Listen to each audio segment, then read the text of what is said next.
Hello and welcome to this GCSE Chemistry exam preparation video about atomic structure.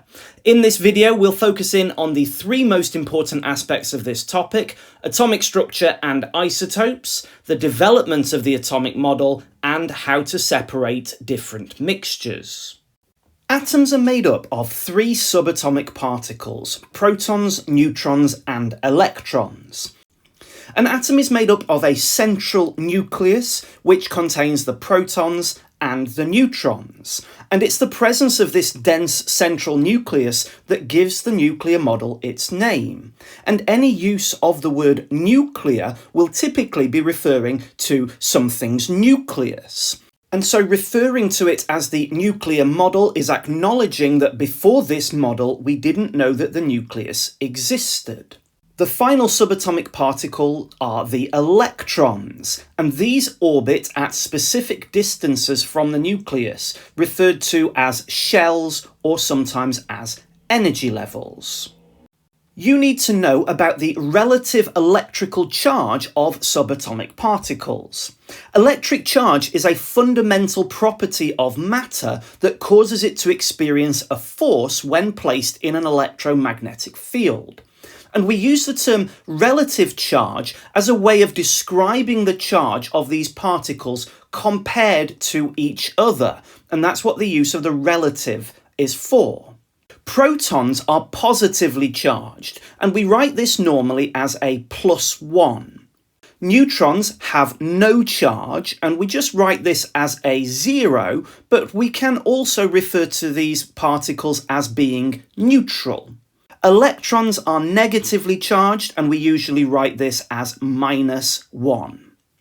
We know that atoms have no overall electric charge, and so in an atom, the number of negative electrons found in the shells is equal to the number of positive protons found in the nucleus.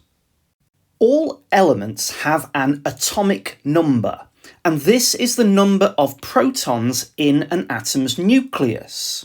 All atoms are shown in the periodic table with two numbers, and the atomic number is always the smaller of the two, and this is usually shown as the bottom number. And for this example, we're using the element carbon, and the atomic number is this bottom number, which is a 6, and that means that carbon has 6 protons. All atoms of a particular element have the same number of protons, and so this means that all the atoms of carbon in the entire universe will have 6 protons. Atoms of different elements have different numbers of protons, though. For instance, the element nitrogen has an atomic number of 7, so it has 7 protons. Oxygen, meanwhile, has an atomic number of 8, and so it will have 8 protons. And hydrogen has the atomic number of 1, which means it only has 1 proton. Subatomic particles are incredibly small, and so it's very difficult to measure their mass. As a result of this, in the same way as with electrical charge, we compare the masses of these particles to each other. And the relative mass of a subatomic particle is a way to describe the mass of particles compared to each other. Protons have a relative mass of 1, and so do neutrons. This doesn't mean 1 kilogram or 1 gram. The fact that they're both 1 means that they have equivalent mass. And so if we had a proton on one end of a very, very small seesaw, and a neutron on the other end, the seesaw would be perfectly balanced. And so therefore we can say that the mass of a proton is equal to the mass of a neutron. Electrons have almost no mass. For GCSE Chemistry, it's okay to say that they are very small, but some books do give their mass as having a value of 0. But this isn't quite right. If you had a proton on one end of that same seesaw as before, you would need nearly 2,000 electrons to make that seesaw balance. As well as an atomic number that we've already mentioned, atoms also have a mass number. The mass number of an atom equals the number of protons added to the number of neutrons, which makes sense since protons and neutrons are the only subatomic particles with noteworthy mass. In the periodic table, all atoms are shown with their name and their chemical symbol, as well as their atomic number and mass number. Atomic number is equal to the number of positive protons in an atom's nucleus, and so since sodium here has got an atomic number of 11, that means it has got 11 protons. And since atoms have no overall charge, that means that the number of positive protons is always equal to the number of negative electrons for an atom, and therefore sodium has 11 electrons. The mass number for sodium is 23, and remember, mass number is the sum of all the subatomic particles that have got mass. In other words, it's found by taking the number of protons and adding that to the number of neutrons. And so since the mass number of sodium is 23, and we already know that it has got 11 protons, 23 is equal to 11 plus the number of neutrons in a sodium atom. And so therefore, sodium must have 12 neutrons. In general then, we can deduce the number of neutrons in an atom by taking the mass number for that atom, which is the larger number of the two, remember, and subtracting the atomic number from it. You need to be able to work out the number of protons, neutrons, and electrons an atom has got, and to do this you need to use the atomic number and the mass number. If we look at some examples, firstly, lithium. It has got an atomic number of 3, and so therefore it has got 3 protons. And since protons and electrons are the same for atoms, it will have 3 electrons as well. The mass number for lithium is 7, and so therefore to find the number of neutrons a lithium atom has got, we need to do 7 subtract 3, and so therefore lithium has got 4 neutrons. For fluorine with an atomic number of 9, it will therefore have 9 protons and 9 electrons. Its mass number is 19, so 19 subtract 9 gives us 10 neutrons for an atom of fluorine. And last of all, oxygen with an atomic number of 8 will therefore have 8 protons and 8 electrons. Its mass number is 16, and so 16 subtract 8 gives us 8 neutrons as well. And this example is used to illustrate that it is perfectly possible for an atom to have the same number of protons, neutrons, and electrons, and so don't be thrown by this if this happens in an exam. Isotopes are atoms of the same element, and so by definition they have the same number of protons as each other, but they have different numbers of neutrons. For instance, chlorine has got 2 common isotopes, chlorine 35 and chlorine 37. Isotopes are usually named using their mass number as a reference point. Chlorine 35 has an atomic number of 17, and so therefore has 17 protons and 17 electrons, and chlorine 37 also has an atomic number of 17, and so it will have 17 protons and 17 electrons as well. Chlorine 35 has a mass number of 35, and so 35 minus 17 gives us 18 neutrons for that isotope of chlorine, whereas chlorine 37 has 37 minus 17, and that gives us 20 neutrons for this isotope. And so you can see that in terms of subatomic particles, these isotopes have the same number of protons, but a different number of neutrons. Relative atomic mass, which is given the symbol Ar, is the average mass of all of the atoms of an element, taking into consideration all of the different isotopes. For example, if we consider chlorine 35 and chlorine 37, we can tell that these are isotopes since they have the same number of protons. Both of them have 17 because that is the atomic number, but they have a different number of neutrons, 18 and 20. We can tell that the relative atomic mass, or the average mass in other words, must be somewhere between 35 and 37. And we can calculate the exact value using the equation Relative atomic mass is equal to the sum of mass number multiplied by abundance for all of the different isotopes, divided by the sum of the abundance of all the isotopes. Abundance is a measure of how much we have of each isotope, and this could be given as a percentage or a proportion or a ratio for each isotope. For instance, chlorine-35 makes up 75% or 3/4 of all of the chlorine in the world, and chlorine-37 therefore makes up 25% of all of the chlorine, or 1/4. And so those percentages are referred to as their abundance.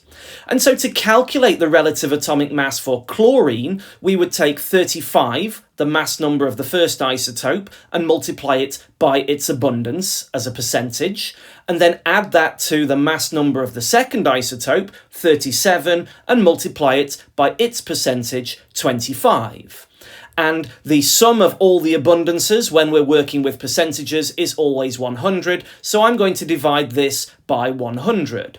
And then we get an answer that you'll probably recognise from the periodic table of 35.5, which means that the average mass of chlorine is 35.5. And I'm giving my answer to 1 decimal point, which is what I would recommend unless you are instructed differently. The electronic structure shows how the electrons are arranged in an atom. And in an atom, the electrons are found in energy levels or shells, which are usually shown in diagrams as circles around the nucleus that get larger the further out they go. We should remember that in fact this is a 2-dimensional model and atoms are 3-dimensional really. Electrons always occupy the lowest available energy level, or the innermost available shell. And this is because when electrons have the lowest energy possible, the atom has the lowest energy possible, and therefore it is in its most stable arrangement.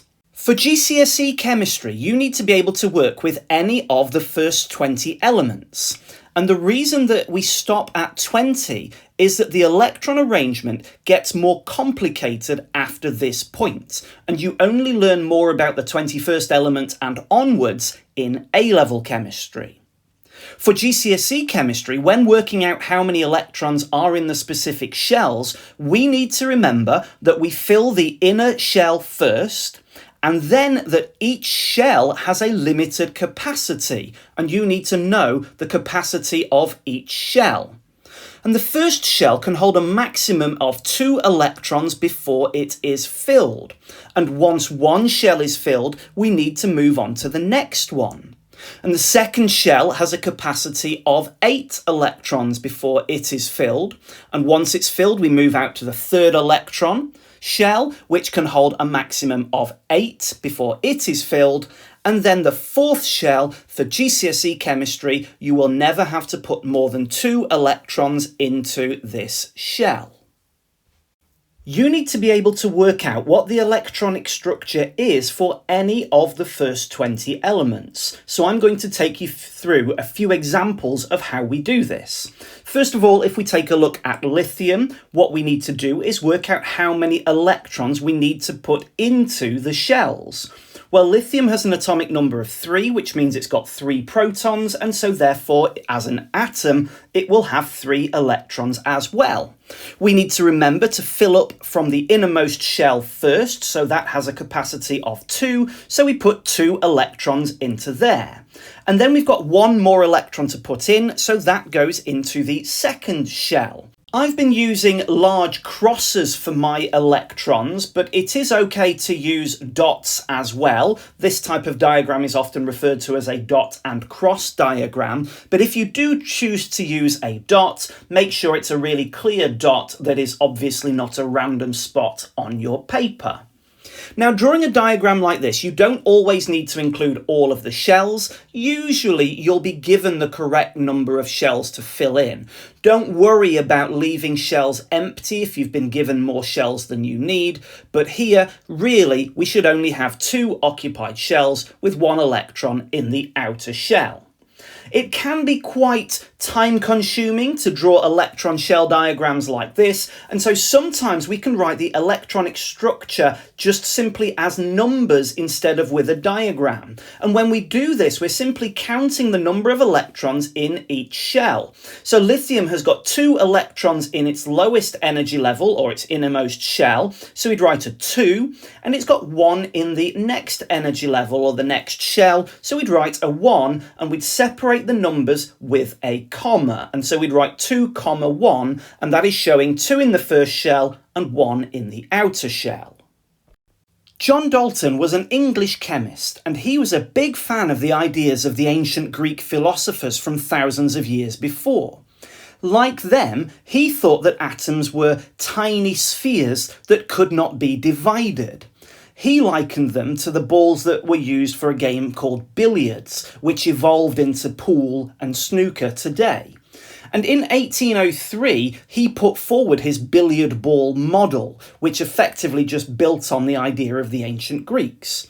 He also proved that the atoms of any given element were identical to each other, but different from atoms of other elements.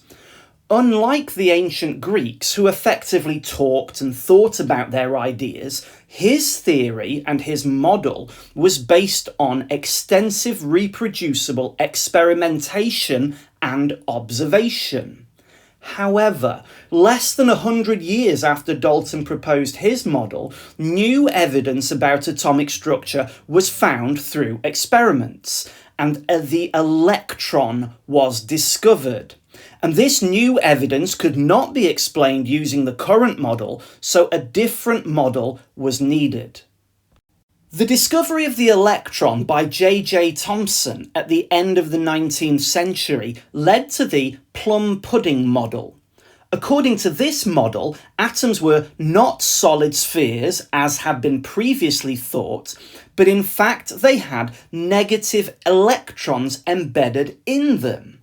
And since scientists knew through their experiments that atoms had no overall charge, they knew that there must be an equal amount of positive charge and negative charge.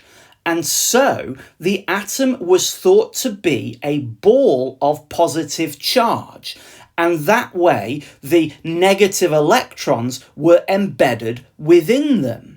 And it was called the Plum pudding model because the negative electrons were like the plums in a pudding, and the rest of the atom was a sphere of positive cake which made up the mass of the atom and had those negative electrons embedded in them like fruit in the pudding.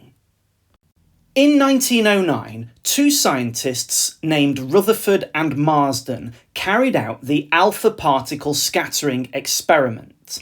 In this experiment, a continuous stream of alpha particles were directed at an incredibly thin sheet of gold foil. Rutherford and Marsden used a detector to follow the paths that the alpha particles travelled, and they took thousands of different measurements in order to ensure that the conclusions that they made would be valid.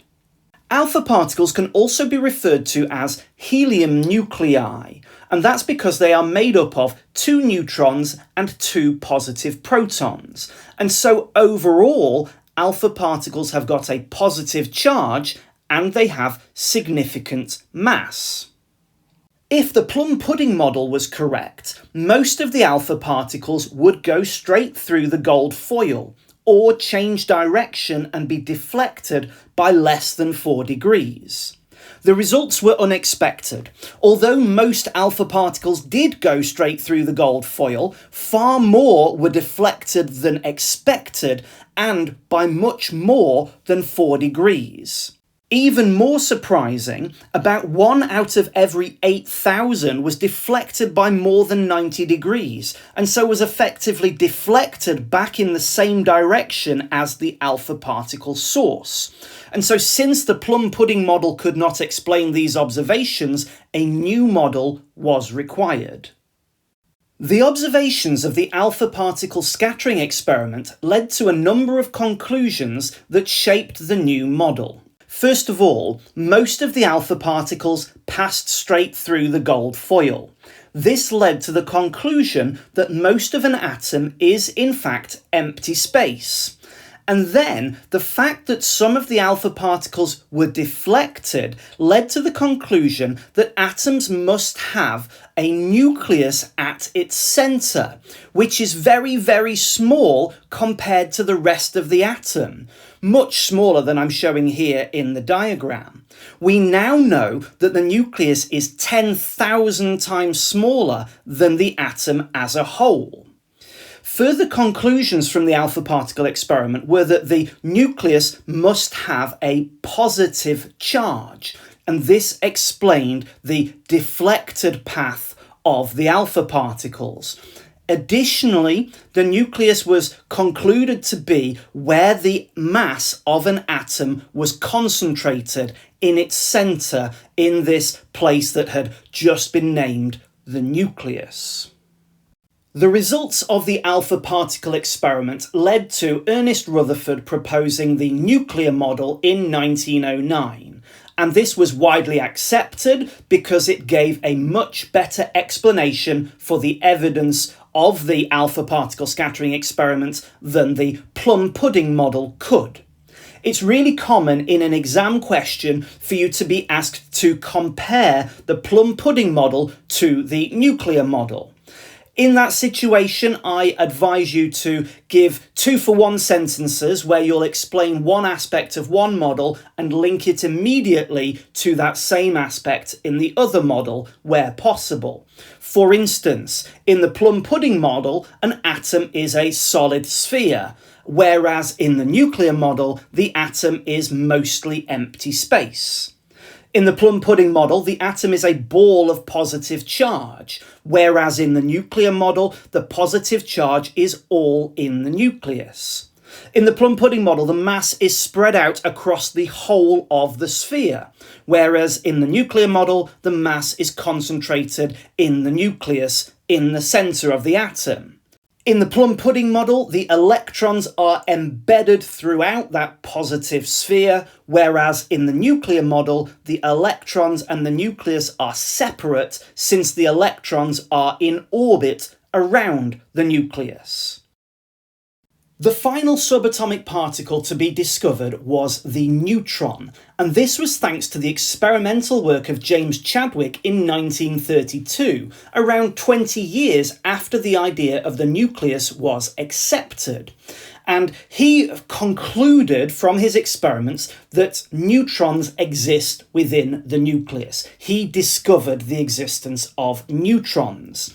And this was profoundly important because the discovery of neutrons led to an increased understanding of isotopes.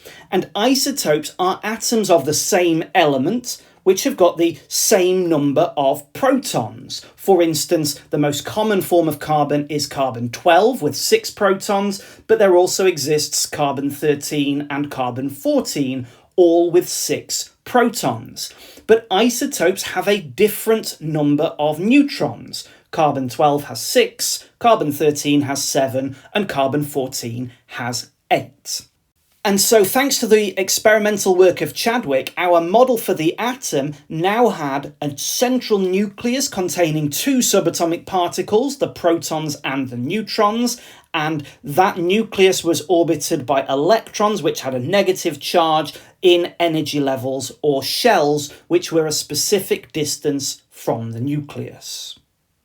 Filtration is a separation technique that uses the property of particle size to separate the components of the mixture. We would use this to separate an insoluble solid from a liquid. An example of a mixture that you could separate this way is sand and water. To separate this mixture, you would need to get a filter funnel and a filter paper, which you'd fold into a cone shape and put the paper inside the funnel. And then you would sit the funnel into a conical flask and pour that mixture through the funnel. And what would happen is the insoluble sand would get caught on the filter paper and the rest of the water would move through into the conical flask, and we've separated our mixture. This works because the sand particles are much larger than the water molecules, and filter paper actually has a series of holes or pores in the paper itself, and the water molecules are small enough to pass through these holes, but the particles of the sand are much too big, and so they get trapped on the top of the paper and are unable to pass through. And so the filtration technique removes solids. This would work in the same way if there was something dissolved in the water. Anything dissolved in water has been broken up into such small pieces, far smaller than we can see, and these pieces are also small enough to pass through the filter paper. And so dissolved solids can also pass through filter paper and can't therefore be separated in this way. And so filtration is only used when we want to separate an insoluble solid from a liquid. Crystallisation is a technique that we use to separate soluble solids that are dissolved in a solution. Common examples of where we might use this technique are to separate sodium chloride or table salt out from salt water, or to separate copper sulfate out from a solution. To carry out this technique, we need to transfer our solution into an evaporating basin. And then typically the evaporating basin is placed on top of a beaker, which is placed on a tripod with a Bunsen burner underneath. And then we'll use this Bunsen burner to warm up water in the beaker underneath the evaporating basin. And then once that water is turning into steam, that will transfer the heat energy to the solution that's in the evaporating basin. And that liquid will start to evaporate from the solution, and the volume of solution in the evaporating basin will decrease. Once some of the solvent has evaporated from the solution, we would turn off the heat from this Bunsen burner and we would allow the evaporating basin to cool down to room temperature. The solvent, that's the liquid that the solid was dissolved in, will continue to evaporate, but it will evaporate much more slowly now. And so it might take a matter of days for this evaporation to take place.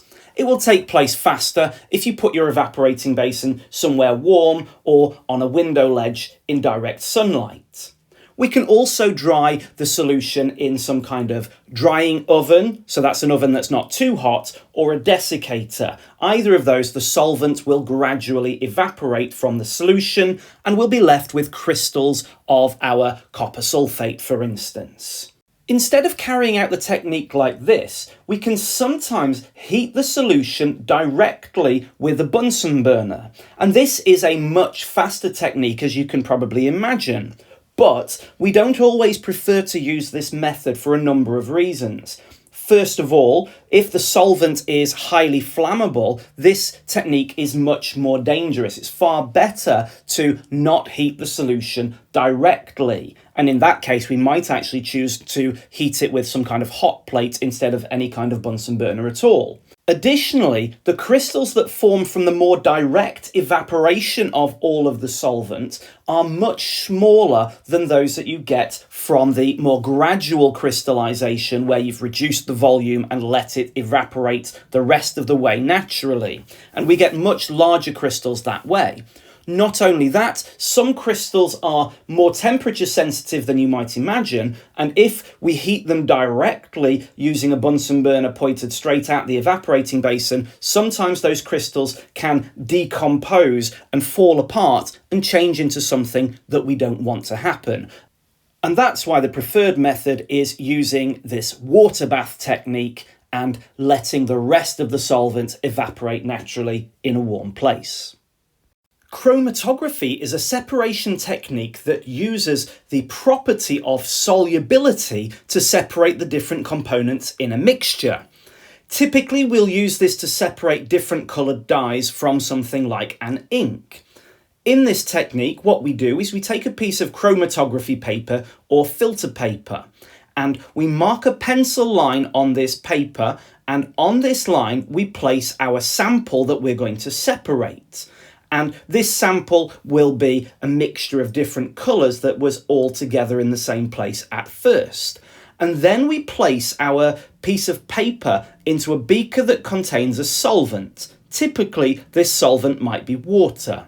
It's very important that the line where we place our spots has been drawn in pencil, because if it wasn't drawn in pencil and was drawn in pen, when that solvent reaches the ink, which it will do over time, the line will dissolve as well, and that will interfere with our experiment, and it will rise up the paper and blur in with our spots that we're hoping to produce.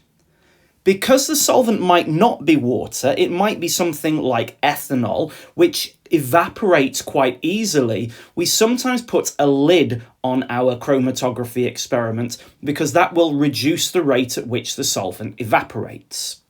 It's really important to make sure that the level of the solvent touches the paper but doesn't go above our starting pencil line. If it does, the spot will dissolve in the solvent and the water will take up the colour of that solvent, rather than what we want to happen, which is that the water rises up the paper, and when it reaches the pencil line, the ink that is on the paper will dissolve in the solvent and gradually rise up the paper as the water rises up the paper. What we will see happening is the different dyes that make up the ink will travel up the paper at different rates, and so eventually those inks will separate out and form spots, and these spots will travel up the paper and finish in different places.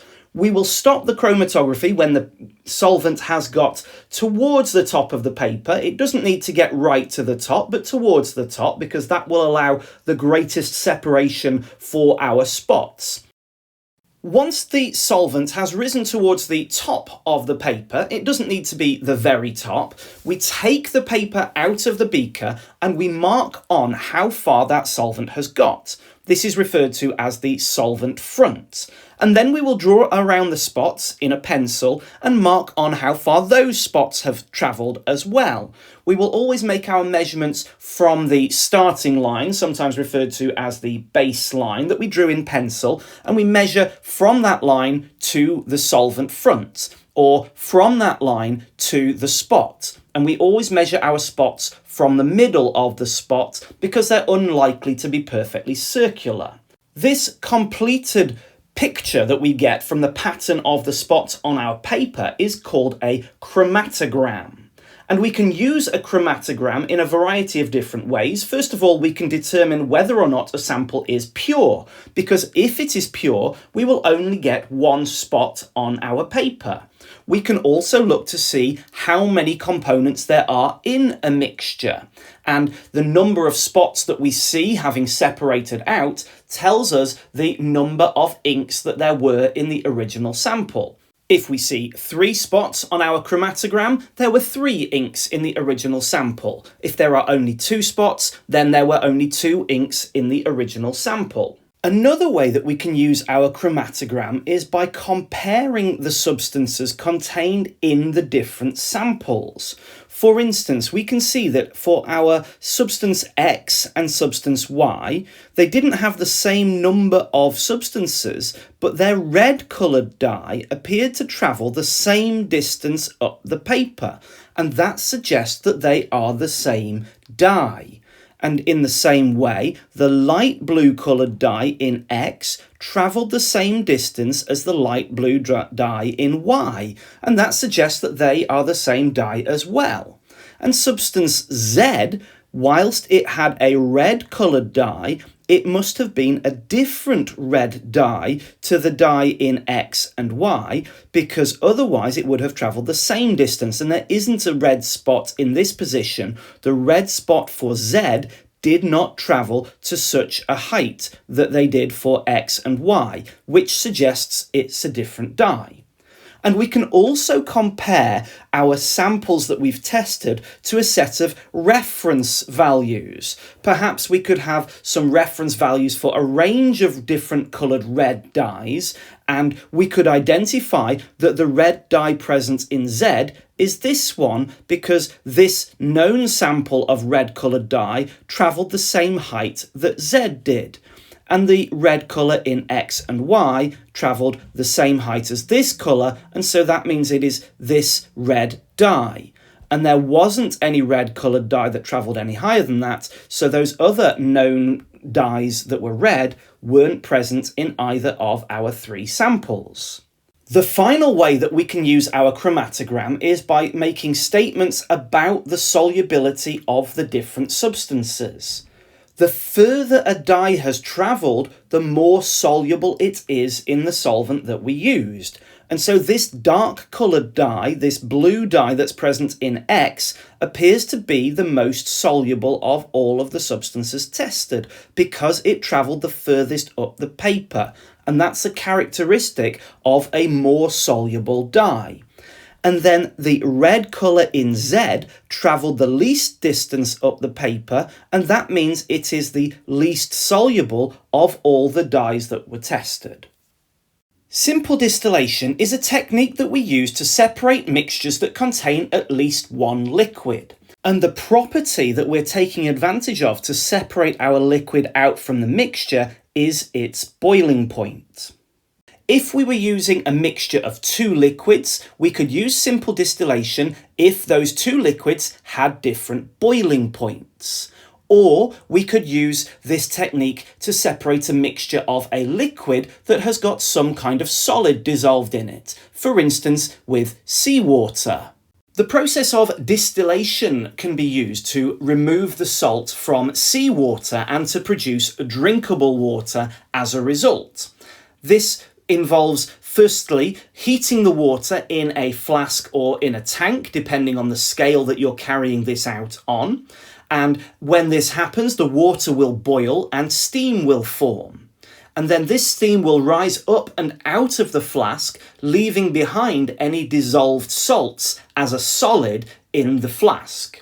And then the steam will move through the distillation apparatus and it will condense back into water as it cools down. And the liquid water will usually form in the condenser and it will dribble down into the collecting vessel at the other end of the apparatus. If we'd been separating a mixture of two different liquids instead of separating the water out from salt water, the liquid that has the higher boiling point would be the one that stays behind in this flask, because the one with the lower boiling point boils more easily and therefore would evaporate first and then travel through the apparatus and condense in the condenser and then collect in the collection vessel, this conical flask on the right-hand side.